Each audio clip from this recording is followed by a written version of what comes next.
Hello everyone, this is Boricua Binks and welcome back to Let's Play the Great Ace Attorney Chronicles. We are continuing on in the 5th case of the game, The Adventure of the Unspeakable Story.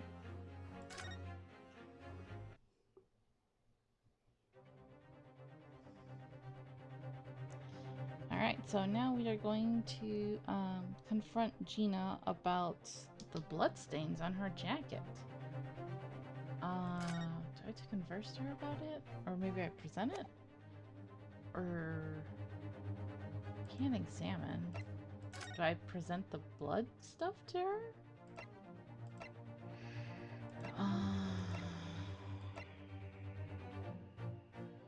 Maybe this one. Let me see. Do you see this pawnbroker's ticket, Gina? It's the one you took to Windibanks, isn't it? The one for that black overcoat that you're wearing now. Yeah, I think this is the right thing. Well, that? I don't know. They don't look the same to me, those tickets. Surely not. Well, this one has a very obvious mark on it. That would appear to be blood. Does that ring any bells? I don't know. It all looks the same to me. Blood. And they all sound the same to me, these answers. Suspicious. Hamburgers. Maybe this? Those stains on the sleeves of your new coat. Yeah. Gina. They're blood, aren't they? Not that I know whose blood yet. What? Blood, Mr. Naruhodo? You don't appear to have any obvious wounds yourself, though. So, could it be blood that splattered from Mr. Windibank when he was shot last night? Let's not beat around the bush here. This trusty friend of mine will get results much faster than anything else. Take it easy, Iris. Don't move, Ginny. I'm going to shoot.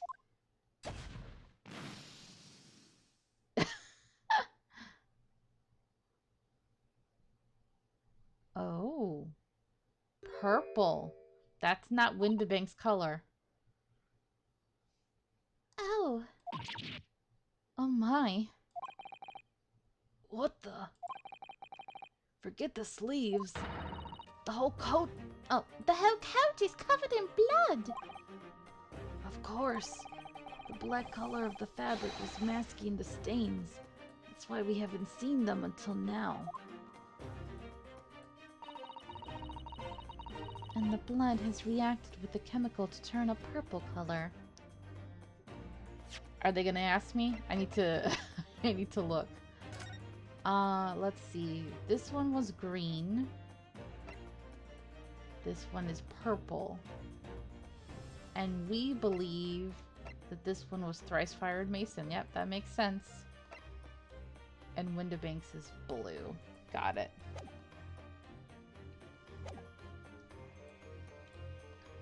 Yep, that's from the murder, alright. In the omnibus. Which matches one of the samples we've already collected perfectly. Yes, now let's see. Who had the purple blood? Aha! Yes, it was the brickmaker, Mr. Mason, the victim of the murder case 2 months ago. I knew it. What are you all on about? The victim? What do you mean?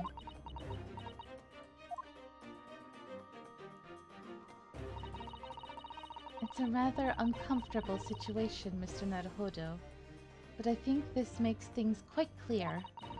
It means the omnibus case is finally solved. The truth about who really murdered the brickmaker, Mr. Mason, is revealed. Oi! Could someone explain what's going on? Stop telling half the story. Yep. Unfortunately, we helped the guilty man be declared innocent. But, he's dead, so that's kind of the silver lining there. Let's talk. We can see now that the victim's blood is all over Mr. McGilden's overcoat. But in the trial 2 months ago, the defendant said this in his testimony. Yeah, he lied. A good-hearted soul wouldn't rush to help a fella bleeding from his stomach. Yeah. He said about his gloves. But if you look at this overcoat now, it's clear. These stains couldn't have arisen from McGilded trying to pull the victim to his feet. No, if that was what had really happened, the blood wouldn't have splashed all over the front of the coat. The only explanation for this pattern of blood is that it splattered all over Mr. McGilded's coat when he stabbed the victim in the stomach. My thing is, why doesn't it smell like blood? Like, how could she walk around wearing that? Even if it dried up, like, wouldn't the smell still kind of be there?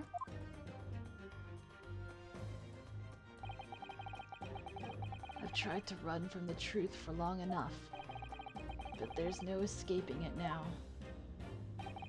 The true culprit in that case, Mr. Mason's killer, was Magnus McGilded. Piece of garbage. Really didn't like that guy. Mr. Naruhodo, that horrible case is solved at last, and I helped the man walk free from that trial. I used all that twisted testimony and all that sham evidence to prove his innocence. How could I have let that happen? Oh. Did you believe him, though? Did you believe Mr. McGilted was innocent? Deep down, I don't think so. I believed, or rather, I think I was trying to believe. I wanted to, because believing in those you represent in court is the defense lawyer's greatest weapon. A weapon?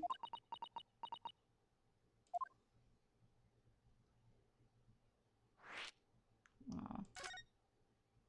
It's all quiet. Before we came to Great Britain, a great friend of mine taught me a valuable lesson. Oh, Sogi. You mean Kazuma-sama?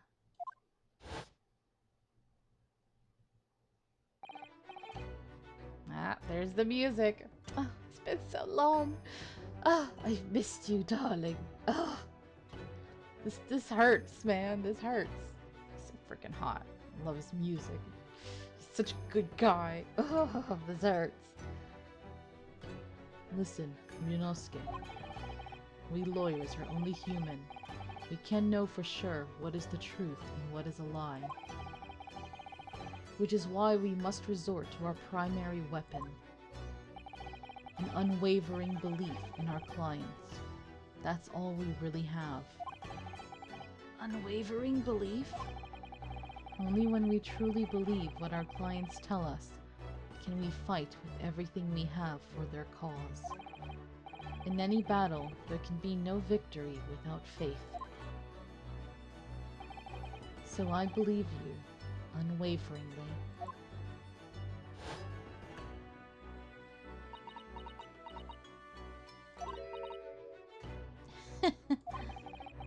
What's funny, Gina? Cool. Sounds like in this Empire Japan you come from. Everyone must be soft. That's kinda rude. Well, come on. Look at the mess it's got you into. Believing in that bog trotter. Yes, I inadvertently helped a murderer walk free. Well, at least you've learnt your lesson now, eh? Believing in people's never worth it. Someone always stabs you in the back in the end. As soon as you let down your guard, you've had it. Take a leaf out of my book. Believe no one, get hurt by no one. No. Gina, May I ask you something? What? I'd just like to make absolutely sure. What would you like us to do with these representation papers for tomorrow's trial? Come on, Gina. How many times do I have to say it? Rip 'em up and chuck 'em away. Are you really sure that's what you want? I bet that's what he wants, I know now. Mr. I'm a believer lawyer over there. Don't forget it was me in that trial 2 months ago. I led everyone up the garden path, didn't I? And you're telling me you can believe in me after that? Not likely. Well, Mr. Naruhodo, A lawyer's primary weapon is an unwavering belief in his clients. Ultimately, it comes down to whether or not I feel I can trust Gina after everything that's happened. I wonder what would happen if we say we can't trust her. Game over. I'm not gonna waste time clicking on that though. We trust her now. She's changed. And we know all the circumstances this time. Gina, let me say it again. Please allow me to represent you in tomorrow's trial. Are you half-baked?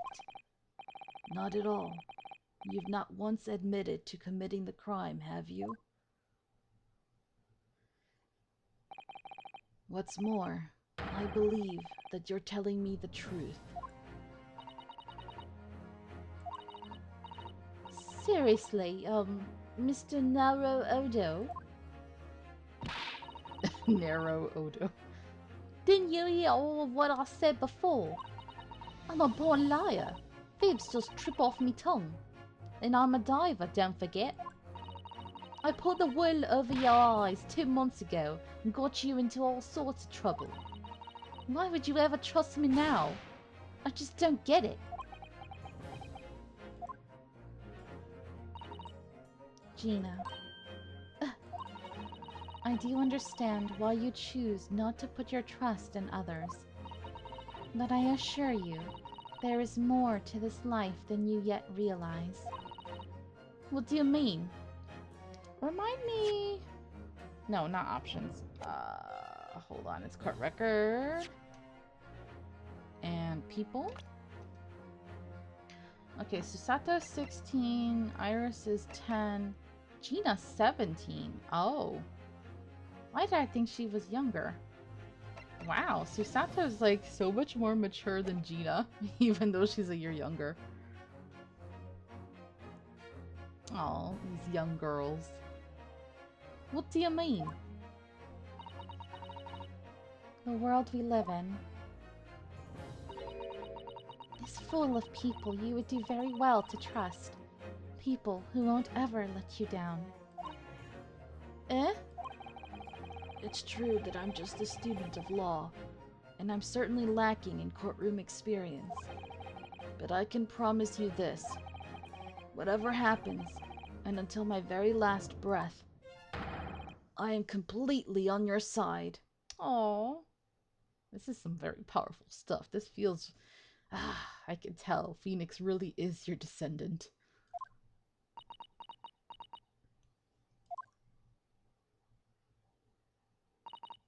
What do you expect me to say to that? Oh, she's crying.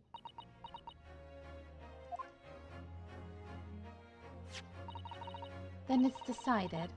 I will take these papers now and carry out the necessary preparations for tomorrow's trial. You would be ashamed to throw them away now after it's been penned with your name so beautifully. Do what you like. You Eastern lot, I don't know what you are. I don't get you. Tsundere. She's so cute. Gina's taken herself off to the back of her cell. She'd never admit it, but I hope she's feeling relieved. That turned out all right in the end, I think.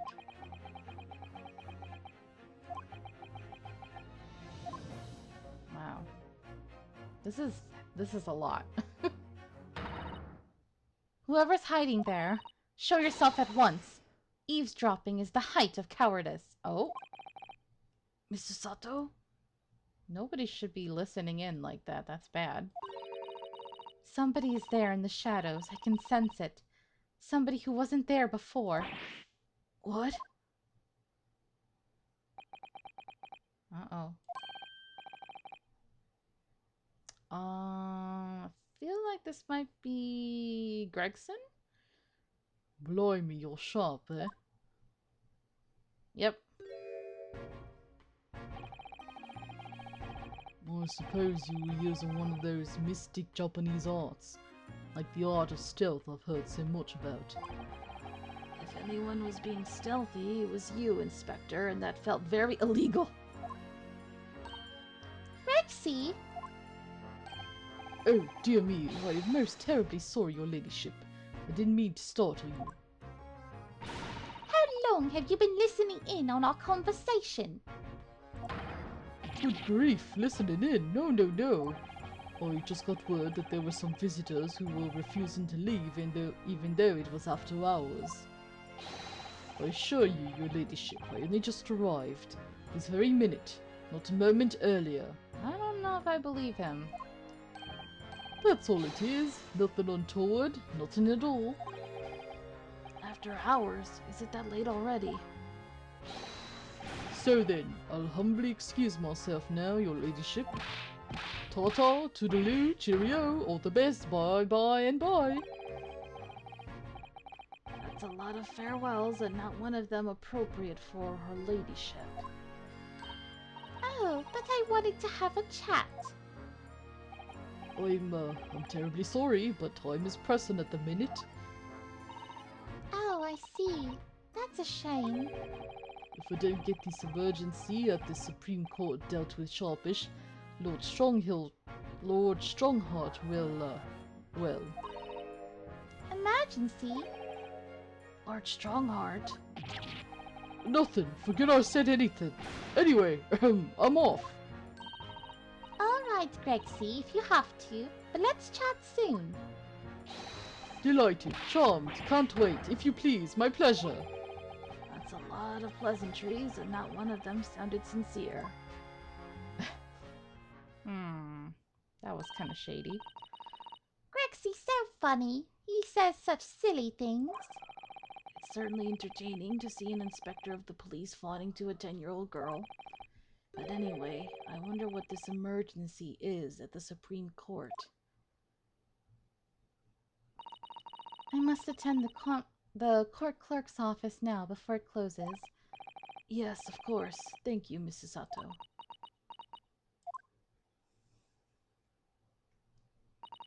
Kindly escort Iris home now, Mr. Nedahodo. I shall meet you there later.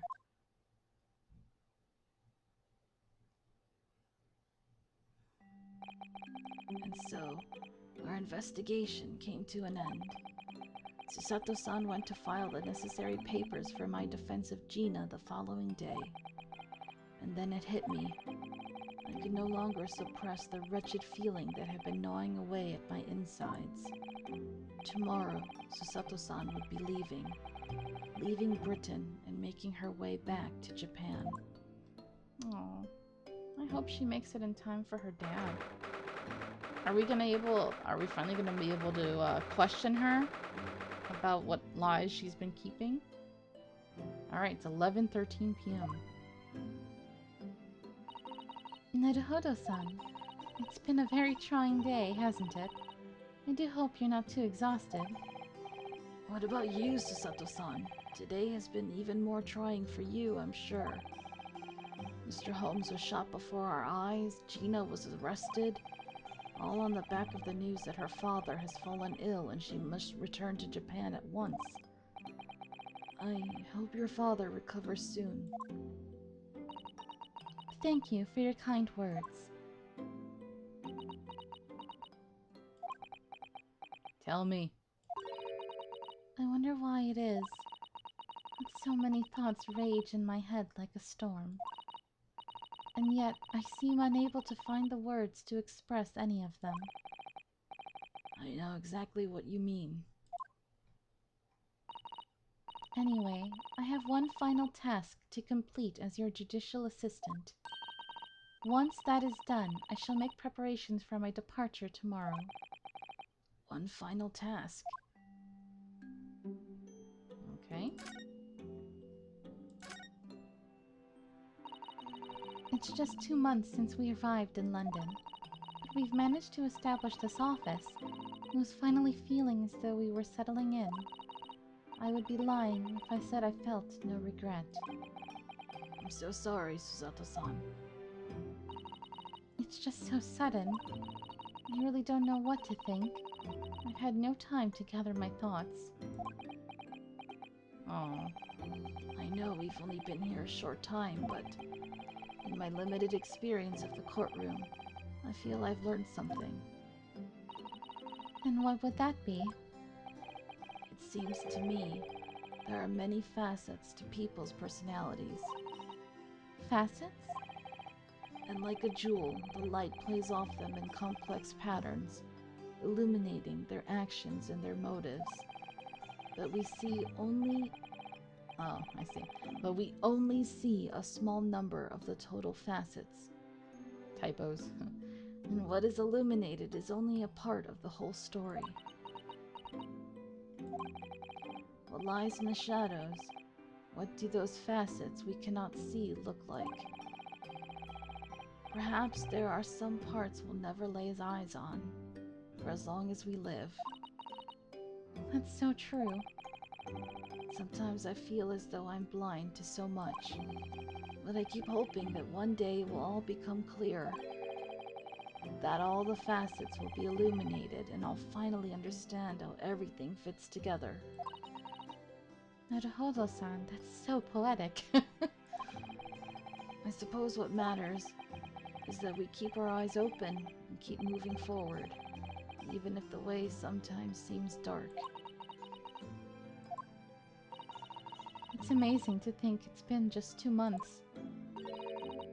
You've grown so much. Oh, she looks so proud and sad. Sorry? I've what? Oh, no, it was nothing. Unimportant. Oh. She feels like proud big sister, even though she's younger. I'm sorry, I just don't see them romantic like that. I see them like siblings, kind of.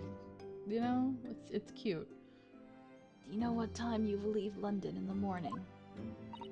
Yes, I picked up my ticket earlier. I shall be leaving here at 4 a.m. I see. Well, I'll escort you to the station. Oh, she's gonna be tired. Absolutely not. Sorry?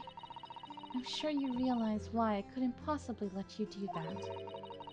You have a very important day ahead of you tomorrow. Gina's trial. Yes, I know, but... Every word you utter will have the potential to determine Gina's fate. You must get as much rest as possible. Even though, like me, I'm sure you will find it hard to sleep.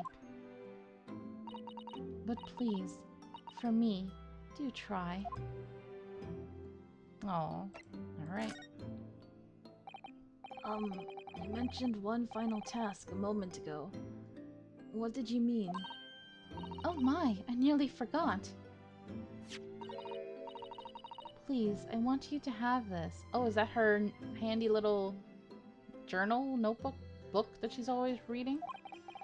What is that? Some huge bundle of documents. It's my notes from the case 2 months ago. The murder that was committed on the omnibus. The McGilded case. It seems to me that this case of Mr. Windibank's murder, of which Gina is accused, is very much tied up with that omnibus case, in ways that are not yet completely apparent. So I took the liberty of consolidating my writings about the case for you. When did you have time for to do that? With everything else she's had to think about, Susato-san still managed to do this, and all neatly laid out for me in her beautiful handwriting. She really is a consummate professional. It was my pleasure. I can only hope that it will bolster your case tomorrow for Gina. Thank you so much, Susato-san. I'll do my best to use it wisely. You really are the best judicial assistant in the world. Well, that's extremely flattering. But I'm sorry to say that I've been a complete failure. Sorry? I didn't quite catch what you said there. Oh, ignore me. I was just mumbling to myself again. The gilded case notes have been entered into the court record. Can we ask you about something? The frickin' manuscript? Well, it's getting rather late. I think you should go to bed now, Naruhodo-san. I must finish packing up my things in my room. Susato-san, I wish you the very best of luck tomorrow. Good night. No. Wait! There's something I need to say. Hiya! Rude. What was that? A secret technique of mine. The Susato shutdown. Shut down. Go to sleep. Punches him and knocks him out. Please, I implore you. If we have to voice our goodbyes, I won't be able to hold back my tears. Oh. But wait, I have to ask you about the manuscript. Dang nabbit. Susato. Susato-san. How are we gonna find out? Dang it. Maybe Sherlock will tell us? I don't know. It truly had been a trying day. On our feet for hours, getting Gina to open up to us, and learning the truth about that nemesis of a case. Physically and mentally, I was exhausted, and yet the idea of sleep seemed impossible. But I forced myself to close my eyes. And as a cacophony of scenes of our lives here in London played through my mind, eventually, my fatigue triumphed and I fell into a deep sleep.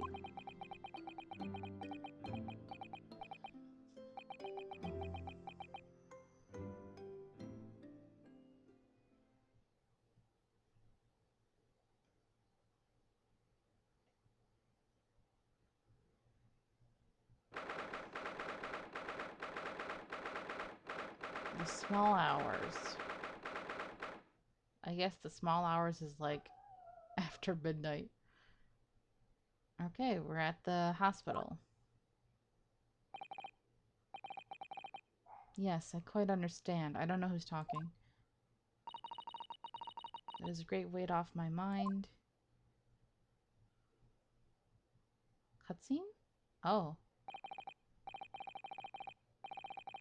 Oh, he looks okay. Pretty good.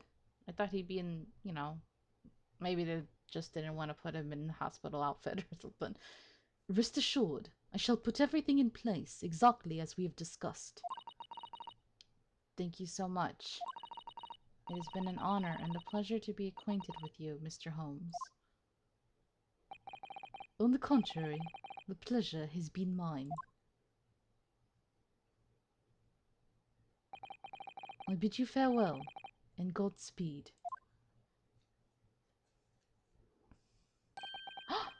Oh! My dear madam. Oh! Hmm. Hmm.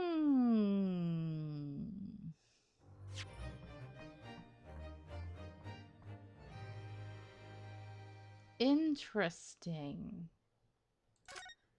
Something's going on. Something is going on. There's like... There's too many secrets and stuff that Susato still has. And I was hoping we would get to question her about it before she left, but I guess not. So maybe Sherlock will be the one to explain it all after she's gone. But like, the only thing I could think of, like, no, I really still don't get about the manuscript. Like, did he let her read it, or what's going on? And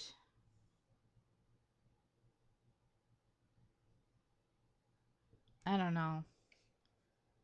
I don't know. I'm completely in the dark here. But I like that because it's good not to have everything all figured out. I'm very sure this case that we're solving, which is connected to McGilded, we know it has to do with that Eggert Benedict guy. But then who are the two guys who shot at Sherlock and us, and were they just regular thieves there? They just happened to be there that night trying to break in and rob, or maybe they're connected to whatever this secret thing that's going on with that the inspector keeps talking about in Strongheart. I feel like the thing they keep referencing must be tied into all of this somehow. Like maybe we have three cases all tied in one, right? We have the McGilded case, now this Windibank case, and then whatever's going on secretly with the Supreme Court or whatever. So yeah, we have a lot going on here. I am intrigued. I am excited and intrigued. So thank you guys very much for watching. I hope you're enjoying this. And until next time, have a nice day. Bye bye.